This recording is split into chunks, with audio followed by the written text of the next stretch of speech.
ज़बान को संभालिए. The entire problem arose because of Draupadi, what she said, कि अंधे का बेटा अंधा. You see, the tongue, the problems it creates, the wound it creates, sometimes they are never healed. So therefore, we are all discussing, but I am happy that you agree to disagree, that you have a right. There are many meanings, but normally we should be more concerned which is the commonly understood meaning. Commonly understood meaning of Buddha, commonly understood meaning of Gandhi is okay, you should be content. But today it is not applicable. If you remain content, your self-esteem, I am more concerned with the self-esteem, it will go down. You may say, no, I am content, I am happy, I am getting everything, I am having a Wagoner is good enough, I move. But I tell you, no, keep pace with the Jones and yet control yourself. If any one of you have read Gita or if you have not read, second chapter he talks of a person with a balanced mind. Sthit Pragya Purush. So it's fantastic. So there, I think that is as modern as it should be. Therefore, I say, as the time changes, everything should change. Everything should change. Our scriptures also should change. They will not change. If I speak publicly, this is a small gathering, people will probably take me to task to any, but I personally feel these are my, people don't agree, okay, don't agree. These are my views. I have a right to hold my views.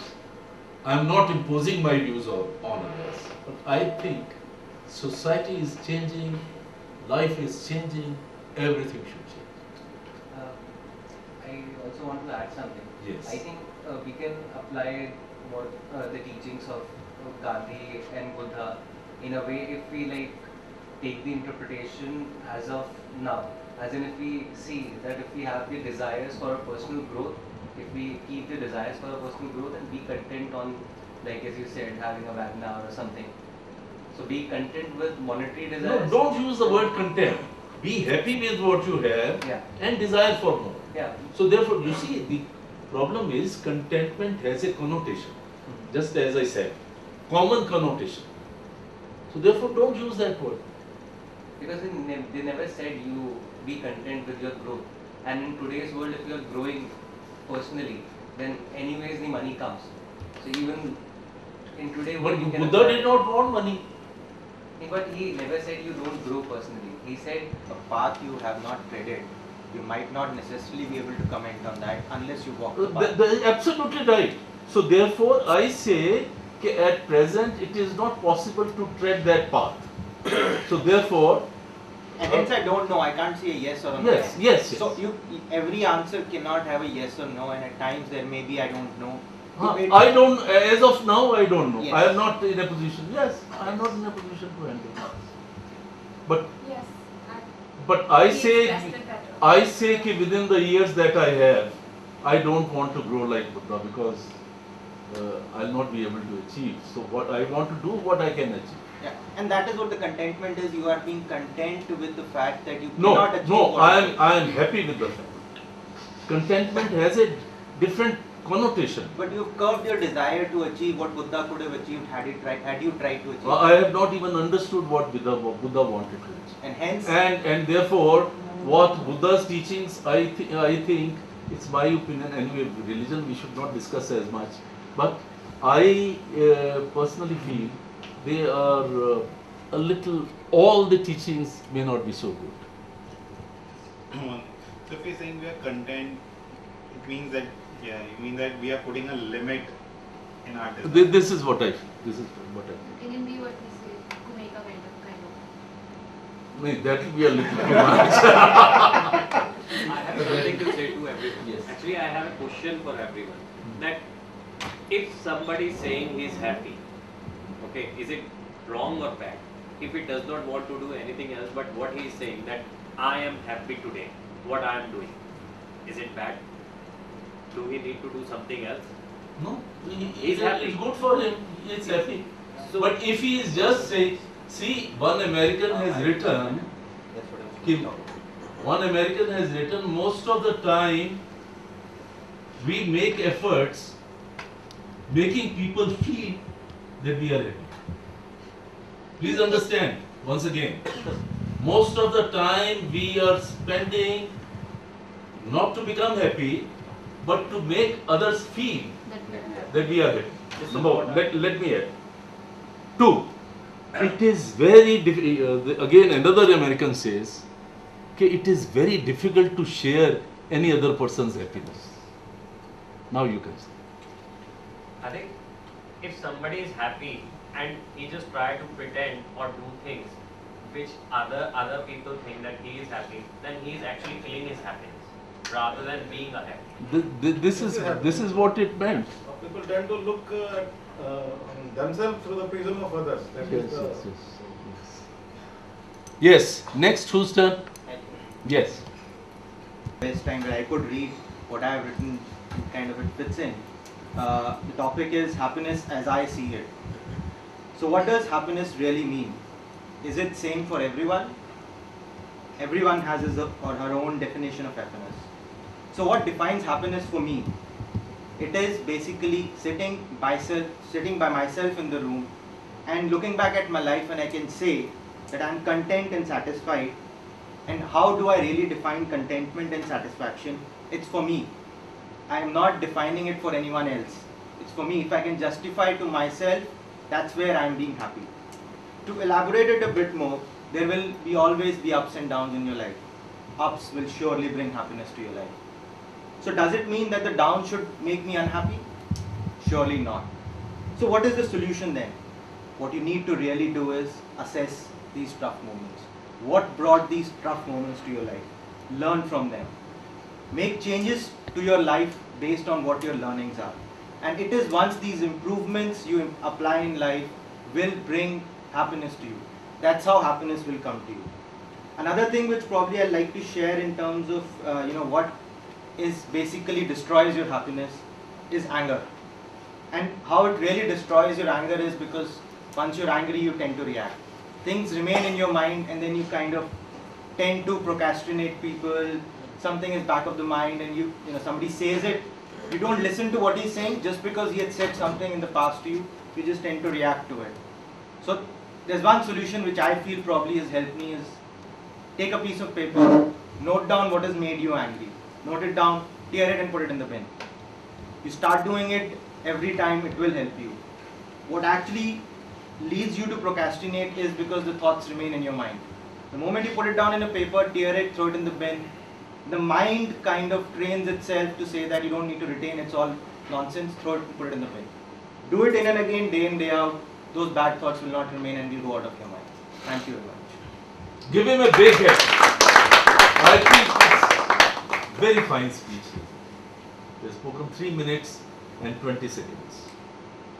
But very good ideas. Very good ideas. It is recorded, so everybody will get it. Yeah? So, very nice. What are nice things? Pauses. And he has modulated, he has emphasized the key words.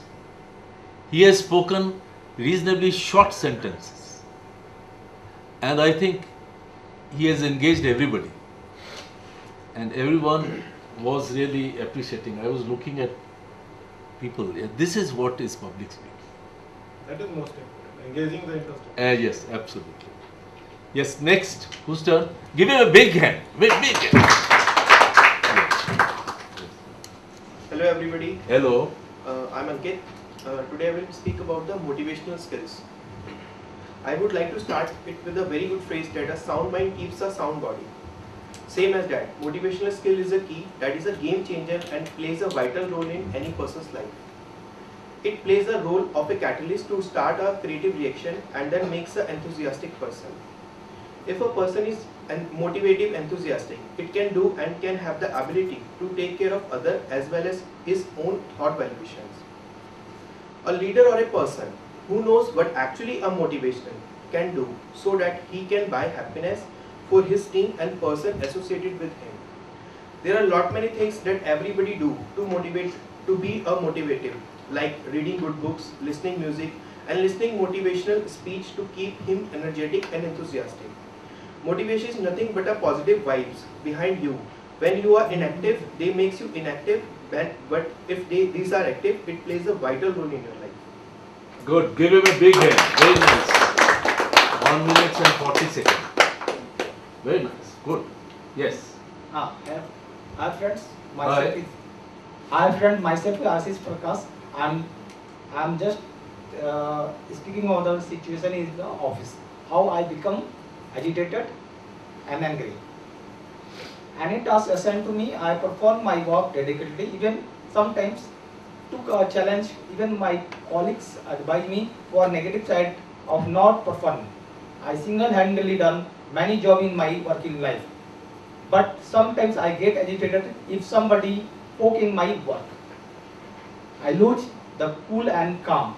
It is not intentionally, but due to my unconscious mind. It puts me in argument with colleagues. Sometimes I become more upset, which also affects my family life. I yelled at my child for their mistakes, small mistakes. Anger is my enemy. I need to control it. Good. Give him a big hand. Very nice. Good expression. Next. Yes. Give him the mic. Give her the mic. You want? Pause. Good. Now, great. So they didn't change. So likewise, anything that doesn't changes will not As meet it a is- good end. As it is said, the only thing constant is change. Yes, absolutely. Right. Absolutely. One issue that commonly I encounter while public speaking, that whenever we go for speaking, and we decide what we are going to say. So it is nicely jotted down, but then when you actually go and start addressing, and all thoughts gets jumbled up, and the ideas do not come as coherently as we want them to. Bit of practice. That's only practice. Now, but you note down, that's a cue card I call, on a small piece of paper. We had one B.G. Deshmukh, who was the Chief Secretary of Maharashtra. So he would always, wherever he would go, he'll bring a small, take out the paper, and on the paper some points are written. But that does not mean that he has not prepared. He has prepared. He has probably written down, or because if you don't prepare, if you don't have content, you keep your mouth shut. But then, with practice, he will say 1, 2, 3, 4, very nice. And another idea, so that you don't forget. If you have written 5 points, you say, having completed my idea on this point, now I'll speak about the next. So then, this way, takeaway is also better. People will remember more. Then, as I said, in the overview, you say today I am going to talk to you about jealousy, and these are the areas which I'll cover. Then cover the area 1, 2, 3, 4, and then again you consolidate that. So this is a good speech, because good speech is where there is lot of takeaway. Now, for example, his speech, there is lot of takeaway. In fact, everybody is contributing. Your name is? Tushar. He spoke very well. Everyone. So therefore, because you are now applying your mind and having a strong desire. Now you are applying your mind, ideas are there, so you have a desire, so expression will automatically come fine. The technical issues here and there I am helping you to resolve. Yeah? Like pause is better than filler words. That you repeat, and then that practice at home. When you talk to your children, talk to your wife. You be very strong in communication, because yes, in office, particularly when you are talking to your bosses, sometimes it's possible that you should not think of any communication skills at that time, because you have to express. But those skills over the period they'll develop. Yeah. Next, who's turn? Just like to add a couple of points. Yes. I think the two things that builds up the confidence in public speaking. Yes. One, effectively, is you know your subject. So the moment you say that subject and the audience is receptive to it, you tend to kind of communicate and add more to it, and that builds up, kind of the natural confidence. And second is, how receptive the audience is. So at times you need to also have and gauge what the audience is expecting, and whether are you delivering what the audience is expecting. And it's very, like, at times when I've done presentations and all, what I usually tend to do is ask the question from the audience is, what are you planning to take away from this? And if you deliver those, or you make sure that you will be delivering those, audience tend to be more engaged than not otherwise. If you don't tell them what's coming, at times it takes away kind of the effect of it. You're absolutely right, but only slight difference of opinion is that first itself, while preparing, you should know what kind of audience you are addressing. Yeah, definitely. You see, once you know, then in the overview itself, you will say, "Okay, look, these are the things which I am going to talk about." Then talk 1, 2, 3, 4, then conclude. Then throw it open. There will be difference of opinion. It will be good learning for you. It's only when people disagree that you learn something new. Yeah, good. Very good interaction now, because one of the comment was there should be more interaction. Yes, who's? And today I'd like to share some thoughts on enemies of happiness. We have spoken of many factors which can be considered our enemies of happiness, some internal, some external. I believe our enemies of happiness change over time. So have mine. Anything which was a factor earlier and isn't now, I believe has been conquered, and I consider this a huge success. I understand external factors mentioned, such as bosses, peers, etc., especially those affecting our day-to-day lives, can cause a lot of stress. These can affect our happiness. However, I believe these can all be dealt with internally. Like touched upon yesterday, I believe happiness is from within. It's how we choose to feel about the particular thing in question. That is why, for me particularly, the internal factors weigh a lot more than the external ones. A few factors that I would like to touch upon are ego and fear. Ego, most people are familiar with. When I speak of fear, I'd like to stress on how this is different from factors such as what people think, and it's all to do with what I think.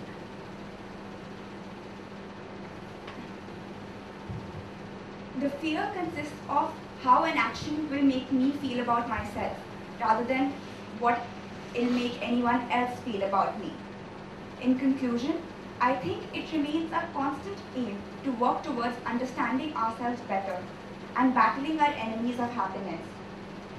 I try taking this on as a healthy challenge, and I'm inching towards conquering my enemies.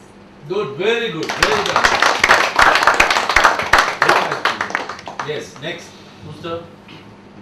Hello, my name is Dalbir Singh. So today I would like to talk about patience and anger. So we all know that patience is a key to success, whereas anger is key to disaster.